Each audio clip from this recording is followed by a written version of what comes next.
ஆரம்பிக்கலாங்களா?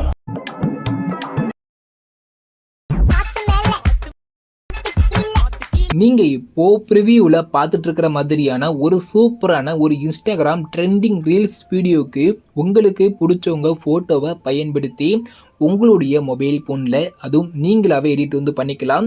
அதை பற்றி தான் நம்ம இந்த வீடியோவில் டீட்டெயிலாக பார்க்க போகிறோம். நம்ம சேனலை ஃபஸ்ட் டைமாக பார்க்குறீங்கன்னா சப்ஸ்கிரைப் பண்ணி பெல் ஐக்கானை ஆளில் கொடுத்துக்கோங்க. உங்கள் மொபைல் ஃபோனில் இருக்கிற அலைட் மோஷன் ஆப் ஓப்பன் பண்ணிக்கோங்க. நெக்ஸ்ட்டு நம்ம வீடியோவை எடிட் பண்ணுறதுக்கு தேவையான நான் கொடுத்துருக்கிற ஃபுல் ப்ராஜெக்டை உங்களுடைய அலைட் மோஷன் ஆப்பில் இம்போர்ட் பண்ணிக்கோங்க. ப்ராஜெக்டை இம்போர்ட் பண்ணக்கப்புறம் நம்ம வீடியோவை எடிட் பண்ணுறதுக்கு முன்னாடி நீங்கள் இந்த வீடியோவை எடிட் பண்ண போகிற உங்களுடைய இமேஜோட சைஸை 9:16 சேஞ்ச் பண்ணிக்கோங்க. அது ரொம்பவுமே ஈஸி தான். இமேஜை சைஸை சேஞ்ச் பண்ணுறதுக்கு கீழே உள்ள ப்ளஸ் ஐக்கானை கிளிக் பண்ணிக்கோங்க. செகண்டில் இருக்கிற 9:16 செலக்ட் பண்ணிவிட்டு கீழே உள்ள கிரியேட் ப்ராஜெக்ட் ஆப்ஷன் கொடுத்துக்கோங்க. இமேஜ் ஆட் பண்ணணும். கீழே உள்ள ப்ளஸ் ஐக்கானை கிளிக் பண்ணுங்கள். செகண்ட் உள்ள மீடியா ஐக்கானை செலக்ட் பண்ணிக்கோங்க. கீழே உள்ள வியூ ஆல் ஆப்ஷன் கொடுத்துக்கோங்க. உங்களோட இமேஜை எந்த ஃபோட்டோவில் சேவ் பண்ணி வச்சுருக்கீங்களோ அந்த ஃபோட்டோவை செலக்ட் பண்ணிக்கோங்க.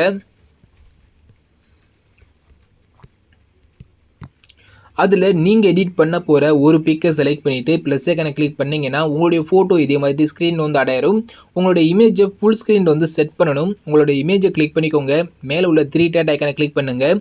மேலே இருந்து 5வது ஆப்ஷன் ஃபில் கம்போசிஷன் ஏரியான்னு இருக்கும். அதை கிளிக் பண்ணிங்கன்னா உங்களோட இமேஜ் இதே மாதிரி ஸ்க்ரீன் ஃபுல்லாக பார்த்தீங்கன்னா ஜூம் ஆயிரும். உங்களுக்கு இன்னும் கொஞ்சம் ஜூம் தேவைப்பட்டால் கூட நீங்கள் ஜூம் பண்ணிக்கலாம். ஃபோட்டோ ஓரமாக இருந்தால் கூட நீங்கள் மூவ் பண்ணி சென்டர் செட் பண்ணிக்கலாம். உங்களோட இமேஜை கிளிக் பண்ணிக்கோங்க. மூவ் அண்ட் ட்ரான்ஸ்ஃபார்ம்ங்கிற இந்த ஆப்ஷனை கிளிக் பண்ணுங்கள். தேர்ட் ஆப்ஷனை கிளிக் பண்ணி ஜூம் தேவைப்பட்டால் ஜூம் பண்ணிக்கோங்க. ஃபஸ்ட் ஆப்ஷனை கிளிக் பண்ணி இமேஜ் ஓரமாக இருந்தால் மூவ் பண்ணி சென்டர் செட் பண்ணிக்கோங்க. நெக்ஸ்ட்டு நீங்கள் இந்த இமேஜ் சேவ் பண்ண போகிறீங்க. மேலே உள்ள ஷேர் ஐக்கானை கிளிக் பண்ணிக்கோங்க. அதில் மேலே இருந்து 3வது கரண்ட் ஃப்ரேம் அஸ் பிஎன்ஜின்னு இருக்கும். அதை செலக்ட் பண்ணிவிட்டு எக்ஸ்போர்ட்டுங்கிற இந்த ஆப்ஷனை கிளிக் பண்ணிங்கன்னா உங்களுக்கு ஒரு சேவ் ஐக்கான் கேட்கும். அதை கிளிக் பண்ணி நீங்கள் சேவ் பண்ணிட்டு க்ளோஸ் பண்ணிக்கலாம். இப்போ ஒரு இமேஜை உள்ளே ஆட் பண்ணிவிட்டு அதை ஃபுல் ஸ்க்ரீனில் செட் பண்ணிவிட்டு சேவ் பண்ணிட்டோம். நெக்ஸ்ட்டு நீங்கள் இந்த இமேஜை கிளிக் பண்ணி டெலீட் பண்ணிக்கோங்க. இப்போ நம்ம எப்படி ஃபஸ்ட்டு இமேஜை உள்ளே ஆட் பண்ணிவிட்டு அதை ஃபுல் ஸ்க்ரீனில் செட் பண்ணிவிட்டு சேவ் பண்ணமோ சேம் மெத்தடில் நீங்கள் எடிட் பண்ண போகிற உங்களுடைய எல்லா இமேஜோட சைஸை 9:16 சேஞ்ச் பண்ணி சேவ் பண்ணி வச்சுக்கோங்க. ஓகே, ஸோ நீங்கள் இமேஜோட சைஸ் எல்லாமே சேஞ்ச் பண்ணியிருப்பீங்க. நெக்ஸ்ட்டு நான் கொடுத்துருக்கிற ஃபுல் ப்ராஜெக்டை ஓப்பன் பண்ணிக்கோங்க. இப்போது நான் உங்களுக்கு கொடுத்துருக்க அந்த ஃபுல் ப்ராஜெக்ட் பார்த்தீங்கன்னா பார்க்குறதுக்கு இப்படித்தான் இருக்கும். இதில் நீங்கள் ஜஸ்ட்டு பார்த்தீங்கன்னா இமேஜ் மட்டும் தான் ஆட் பண்ண போகிறீங்க. நெக்ஸ்ட்டு ஒரு 3 எஃபெக்ட் மட்டும் ஆட் பண்ண போகிறீங்க. இதை மட்டும் பண்ணாலே போதும். இப்போது ஆடியோட ஸ்டார்டிங் இருக்கா, ஆடியோட ஸ்டார்டிங் வந்திருப்பீங்க. மேலே ஒரு 4 சிசி இருக்கும். அது கீழே வந்தீங்கன்னா ஆடியோக்கு மேலே பார்த்தீங்கன்னா ஒரு குரூப் மட்டும் கொடுத்துருப்பேன். ஆடியோக்கு மேலே ஒரு குரூப் கொடுத்துருக்கேன். அந்த குரூப்பை செலக்ட் பண்ணிவிட்டு எடிட் குரூப் போனீங்கன்னா உள்ள குட்டி குட்டியாக பார்த்தீங்கன்னா நிறைய இமேஜ் நான் ஆட் பண்ணி கொடுத்துருப்பேன். கிட்டத்தட்ட பார்த்தீங்கன்னா ஒரு 11 இமேஜ் நான் கொடுத்துருக்கேன். அந்த 11 இமேஜ்லேயும் நீங்கள் 9:16 சேஞ்ச் பண்ண உங்களோட இமேஜை 1 by 1 சேஞ்ச் பண்ணிக்கோங்க. இப்போ நான் கொடுத்துருக்க இமேஜில் எப்படி உங்களோட இமேஜை சேஞ்ச் பண்ணணுங்கிறத மட்டும் சொல்கிறேன். இப்போ நான் கொடுத்துருக்க ஃபஸ்ட்டு இமேஜை கிளிக் பண்ணிக்கோங்க. இங்கே கீழே உள்ள கலர் ஐக்கானை கிளிக் பண்ணுங்கள். இங்கே கீழே உள்ள செலக்ட் மீடியா இருக்கா, இங்கே கீழே உள்ள மீடியா ஐக்கானை செலக்ட் பண்ணிங்கன்னா உங்களோட கலர் போயிடும். இப்போது மேலே உள்ள ஆரம்பருக்கு கிளிக் பண்ணிக்கோங்க. நீங்கள் சைஸை சேஞ்ச் பண்ண உங்களோட இமேஜ் அலைட் மோஷன்ங்கிற ஃபோல்டரில் சேவாக இருக்கும். அந்த ஃபோல்டரை ஓப்பன் பண்ணிக்கோங்க. அதில் நீங்கள் எடிட் பண்ண போகிற சைஸ் சேஞ்ச் பண்ண உங்களோட இமேஜில் ஒரு இமேஜை செலக்ட் பண்ணிவிட்டு ப்ளஸ் ஐக்கானை கிளிக் பண்ணிங்கன்னா நான் கொடுத்துருக்க இமேஜுக்கு போகலாம். இதே மாதிரி உங்களோட இமேஜ் சேஞ்ச் ஆயிரும். சேம் மெத்தடில் அடுத்தடுத்த இமேஜை கிளிக் பண்ணிக்கோங்க. கலர் ஐக்கானை கிளிக் பண்ணுங்கள். மீடியா ஐக்கானை செலக்ட் பண்ணுங்கள். உங்களுடைய அடுத்த பிக்கை செலக்ட் பண்ணி ஆட் பண்ணிவிட்டு பேக் வந்துக்கோங்க. இப்போ நான் எப்படி இமேஜை சேஞ்ச் பண்ணுறேனோ நான் சொன்ன மெத்தடில் நீங்கள் எடிட் பண்ண போகிற உங்களுடைய எல்லா இமேஜையும் 1 by 1 சேஞ்ச் பண்ணிக்கோங்க.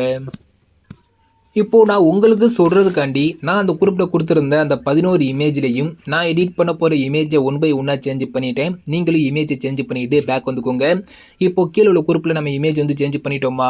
நெக்ஸ்ட்டு ரைட் சைடு மூவ் பண்ணிங்கன்னா குரூப் 1 இருக்கும். அந்த குரூப் 1 செலக்ட் பண்ணிவிட்டு கீழே உள்ள எடிட் குரூப்புங்கிற இந்த ஆப்ஷனை கிளிக் பண்ணி ஓப்பன் பண்ணிக்கோங்க.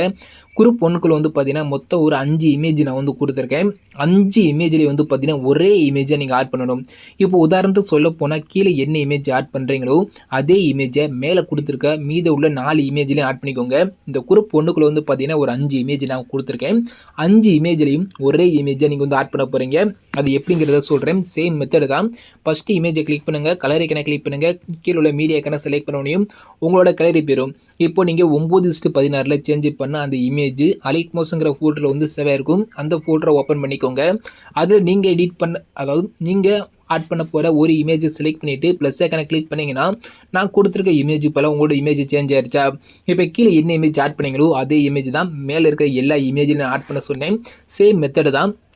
அடுத்த இமேஜை செலக்ட் பண்ணிவிட்டு கலர் ஐக்கனை கிளிக் பண்ணிட்டு மீடியா ஐக்கனை செலக்ட் பண்ணிவிட்டு அதே இமேஜை நீங்கள் செலக்ட் பண்ணி ப்ளஸ் ஐக்கனை கிளிக் பண்ணி ஆட் பண்ணிக்கோங்க.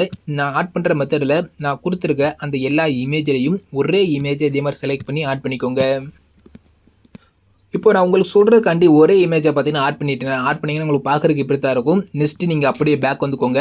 இப்போ வந்து பார்த்தீங்கன்னா நம்ம குரூப் 1 இருக்கா, அந்த குரூப் 1ல் நீங்கள் இமேஜ் ஆட் பண்ணிங்கன்னா பார்க்குறதுக்கு இப்படி தான் இருக்கும். நான் சொன்ன மெத்தடில் இமேஜ் வந்து ஆட் பண்ணிக்கோங்க. நெக்ஸ்ட்டு ரைட் சைடு மூவ் பண்ணிங்கன்னா குரூப் 2 இருக்கும். சேம் மெத்தடு தான். குரூப்பை கிளிக் பண்ணி எடிட் குரூப் போனீங்கன்னா உள்ள 5 இமேஜ் இருக்கும். வேறு இமேஜ் ஒரே இமேஜ் தான். இப்போ இந்த குரூப்பில் நீங்கள் ஆட் பண்ண குரூப் 1ல் ஆட் பண்ண இமேஜை குரூப் 2ல் ஆட் பண்ண வேண்டாம். அடுத்த இமேஜ் உள்ளே பார்த்தீங்கன்னா ஒரு 5 இமேஜ் இருக்கும். ஒரே இமேஜ் ஆட் பண்ணிக்கோங்க. அடுத்து குரூப் 3லையும் அதே சேம் மெத்தட் தான். குரூப்பை கிளிக் பண்ணி எடிட் குரூப் போனீங்கன்னா உள்ள 5 இமேஜ் இருக்கும்.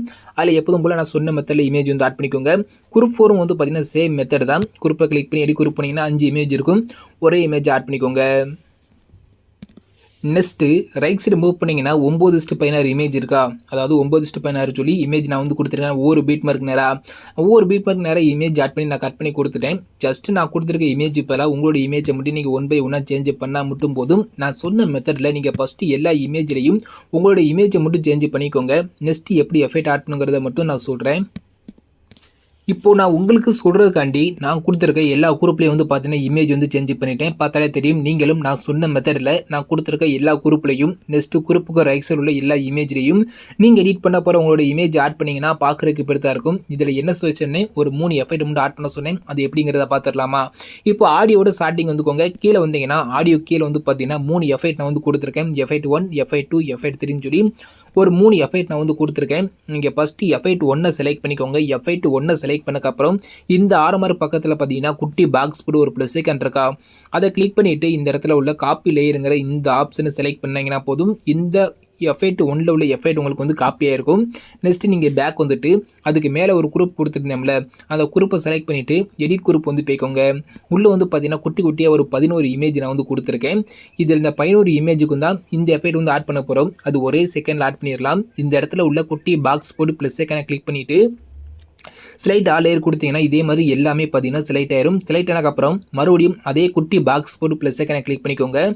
லாஸ்ட்டு பார்த்தீங்கன்னா பேஸ்ட் ஸ்டைல்னு சொல்லி ஒரு ஆரமார்க் இருக்கா, அதுக்கு சைடில் பார்த்தீங்கன்னா லாஸ்ட்டாக ஒரு ஆரமார்க் இருக்கும். அதை கிளிக் பண்ணி ஓப்பன் பண்ணிக்கோங்க. இதில் எல்லா ஐக்கானையும் ஆஃப் பண்ணிக்கோங்க. நம்மளுக்கு எஃபெக்ட் ஐக்கான் மட்டும் ஆனில் இருந்தால் போதும். இதில் எஃபெக்ட் ஐக்கானை தவிர மற்ற எல்லா ஐக்கானும் ஆஃப் பண்ணிக்கோங்க. இந்த யார் பார்த்தீங்கன்னா இதான் எஃபெக்ட் ஐக்கான். இதை தவிர மற்ற எந்த ஐக்கான் ஆன்லைன் இருந்தாலும் ஆஃப் பண்ணிக்கோங்க. ஆஃப் பண்ணிவிட்டு பேஸ்ட்டுங்கிற இந்த ஆப்ஷனை கிளிக் பண்ணிங்கன்னா போதும். ஒரே செகண்டில் அந்த 11 இமேஜுக்கும் தேவையான எஃபெக்ட் வந்து பார்த்தீங்கன்னா வரிசை ஆட் ஆயிரும். இப்போ நம்ம எஃபெக்ட் ஆட் பண்ணிட்டோம். பேக் வந்துக்கோங்க. இப்போ குரூப் 1லேருந்து எஃபெக்ட் வந்து காப்பி பண்ணிவிட்டு அதை வந்து பார்த்தீங்கன்னா நம்ம குரூப்புக்குள்ள வந்து ஆட் பண்ணிட்டோம். இப்போ அந்த குரூப் 1 அதாவது எஃபெக்ட் 1லேருந்து எஃபெக்ட்டை காப்பி பண்ணிவிட்டு இங்கே மேலே உள்ள ஃபஸ்ட்டு குரூப்பில் வந்து ஆட் பண்ணிட்டோம். இப்போ அந்த குரூப் 1 கிளிக் பண்ணி டெலீட் பண்ணிக்கோங்க. தேவைப்படாது. எஃபெக்ட்டை நம்ம காப்பி பண்ணி ஆட் பண்ணிட்டோம். நெக்ஸ்ட் வந்து பார்த்தீங்கன்னா கீழே உள்ள எஃபெக்ட் 2 இருக்கா, அந்த எஃபெக்ட் 2 செலக்ட் பண்ணிவிட்டு எஃபெக்ட் ஐக்கனை கிளிக் பண்ணுங்கள்.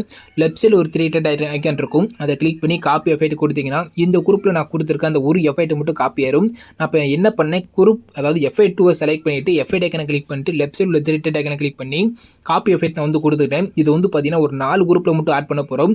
ரைட் சைடு மூவ் பண்ணிங்கன்னா இந்த இடத்துல குரூப் 1 இருக்கா, அதை செலக்ட் பண்ணிவிட்டு எஃபெக்ட் ஐக்கனை கிளிக் பண்ணிவிட்டு லெஃப்ட் சைடு உள்ள 3 டாட் ஐக்கனை கிளிக் பண்ணி பேஸ்ட் எஃபெக்ட் மட்டும் கொடுத்துக்கோங்க. நெக்ஸ்ட்டு ரைட் சைடு மூவ் பண்ணிக்கோங்க. குரூப் 2 செலக்ட் பண்ணிவிட்டு சேம் மெத்தடில் தான் இதே மாதிரி ஒரு 4 group, group 1, group 2, group 3, group 4 ஒரு 4 குரூப் மட்டும் நான் கொடுத்துருக்கேன். அந்த 4 குரூப்லையும் இந்த எஃபெக்ட்டை வரிசை ஆட் பண்ணிக்கோங்க. இப்போ அந்த குரூப் 1லேருந்து குரூப் 4 வரையும் நீங்கள் எஃபெக்ட் வந்து ஆட் பண்ணிட்டீங்க. நெக்ஸ்ட் வந்து பார்த்தீங்கன்னா ஃபைனலாக வந்து பார்த்தீங்கன்னா எஃபெக்ட் 3 இருக்கா, இப்போ எஃபெக்ட் கிளிக் பண்ணி நீங்கள் டெலிட் பண்ணி விட்டுருங்க, தேவைப்படாது. நெக்ஸ்ட் எஃபெக்ட் 3 இருக்கும். அதை கிளிக் பண்ணிவிட்டு எஃபெக்ட் ஐக்கனை கிளிக் பண்ணி லெஃப்ட் சைடு உள்ள 3 டாட் ஐக்கனை கிளிக் பண்ணிவிட்டு காப்பி எஃபெக்ட் வந்து கொடுத்துக்கோங்க. இதை வந்து பார்த்தீங்கன்னா மீத உள்ள இமேஜில் தான் ஆட் பண்ண போகிறோம். ரைட் சைடு மூவ் பண்ணிக்கோங்க. 4 குரூப் முடியுதா, 4 குரூப் முடியிலிருந்து நான் வந்து பார்த்தீங்கன்னா ஒவ்வொரு பீட் மார்க்குக்கும் கீழே வந்து பார்த்தீங்கன்னா இமேஜ் வந்து ஆட் பண்ணி கொடுத்துருக்கேன். இந்த எல்லா இமேஜுக்கு தான் இந்த எஃபெக்ட் வந்து ஆட் பண்ண போகிறீங்க. இமேஜை கிளிக் பண்ணிக்கோங்க. எஃபெக்ட் ஐக்கனை கிளிக் பண்ணுங்கள். லெஃப்ட் சைடில் உள்ள த்ரீ டாட் கிளிக் பண்ணிட்டு பேஸ்ட் எஃபெக்ட் வந்து கொடுத்துருங்க. சேம் மெத்தடில் மீதி இருக்கிற அந்த எல்லா இமேஜுக்கும் இப்போ நம்ம காப்பி பண்ணிட்டு வந்த எஃபெக்டை வரிசையாக ஆட் பண்ணிக்கோங்க. இப்போ வீடியோ பார்த்தீங்கன்னா கம்ப்ளீட்டாகவே நம்ம எடிட் பண்ணி முடிச்சிட்டோம். நீங்கள் ஜஸ்ட் இமேஜ் ஆட் பண்ண போகிறீங்க. இமேஜ் ஆட் பண்ணக்கப்புறம் நான் கொடுத்துருக்க 3 எஃபெக்ட்டை மட்டும் ஃபஸ்ட்டு எஃபெக்ட்டு குரூப்புக்குள்ளே, செகண்ட் எஃபெக்ட்டு ஒரு 4 குரூப்பு, தேர்ட் எஃபெக்ட்டு மீதி இருக்கிற இமேஜ் இதுக்கு மட்டும் நீங்கள் ஆட் பண்ணிட்டா போதும். வீடியோ வந்து பார்த்தீங்கன்னா கம்ப்ளீட்டாகவே நம்ம எடிட் பண்ணி முடிச்சிட்டோம். நீங்கள் இந்த வீடியோ வந்து சேவ் பண்ணிக்கலாம். மேலே பார்த்தீங்கன்னா ஒரு 4 சிசி எஃபெக்ட் நான் வந்து கொடுத்துருக்கேன். நான் கொடுத்துருக்க அந்த சிசி எஃபெக்ட் உங்களோட இமேஜுக்கு செட் ஆனால் மட்டும் யூஸ் பண்ணிக்கோங்க. அப்படி நான் கொடுத்துருக்க சிசி எஃபெக்ட் உங்களோட இமேஜுக்கு செட் ஆகலாடி ஜஸ்ட் இந்த சிசி எஃபெக்ட்டை செலக்ட் பண்ணி டெலிட் ஐகானை கிளிக் பண்ணி நீங்கள் டெலிட் பண்ணி விட்ருங்க நாளையும். ஸோ உங்களுக்கு உங்களோட இமேஜுக்கு இந்த எஃபெக்ட் செட் ஆனால் மட்டும் யூஸ் பண்ணிக்கோங்க. அப்படி செட் ஆகாட்டி நீங்கள் டெலிட் பண்ணி விட்ருங்க. நெக்ஸ்ட் நீங்கள் இந்த வீடியோ வந்து எப்போதும் போல் ஷேர் ஐகானை கிளிக் பண்ணிவிட்டு வீடியோங்கிற ஆப்ஷனை கிளிக் பண்ணி ஓப்பன் பண்ணிக்கோங்க. எக்ஸ்போசர் தேவையான குவாலிட்டி கொடுத்துக்கோங்க. ஃப்ரேம் ரேட் வந்து பார்த்தீங்கன்னா ஃபுல் கொடுத்துக்கோங்க. குவாலிட்டி கம்மியாக இருந்தால் ஃபுல்லாக இன்க்ரீஸ் பண்ணி விட்டு இந்த எக்ஸ்போர்ட்டுங்கிற இந்த ஆப்ஷனை கிளிக் பண்ணி நீங்கள் எடிட் பண்ண உங்களோட வீடியோவை சேவ் வந்து பண்ணிக்கோங்க.